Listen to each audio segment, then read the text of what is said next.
Salamat. Lalo Mars at Hershey, naubos na po namin paninda. May pambayad na tayo pang pa-ospital.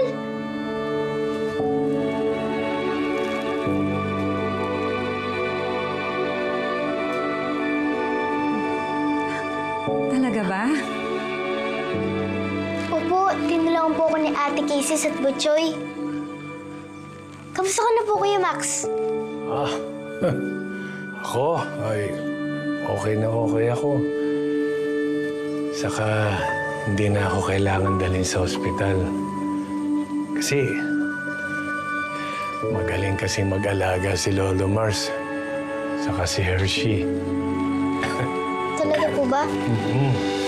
Eh, bakit parang nanghihina pa rin po kayo?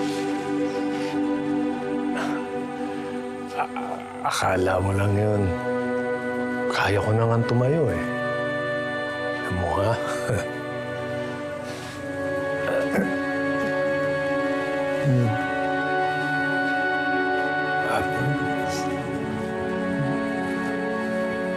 Max, hindi makakatulong yung gagawin mo yun at tatayo ka dyan. Lalo Mars, gusto ko naman pong sumaya kahit papano.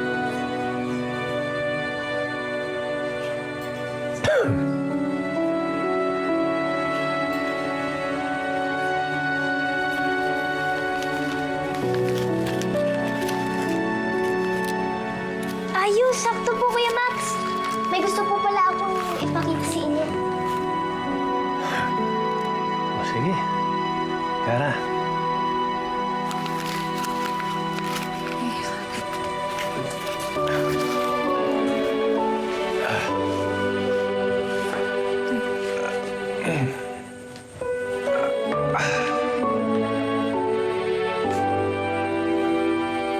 Halika.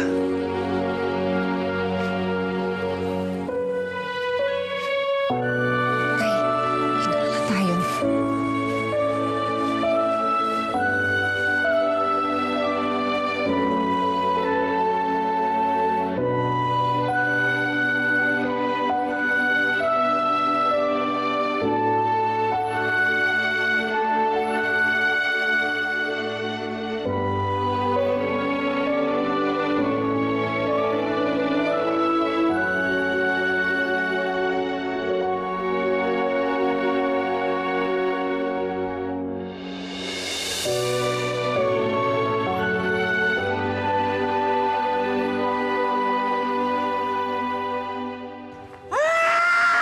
Buwisit! Buwisit! Buwisit!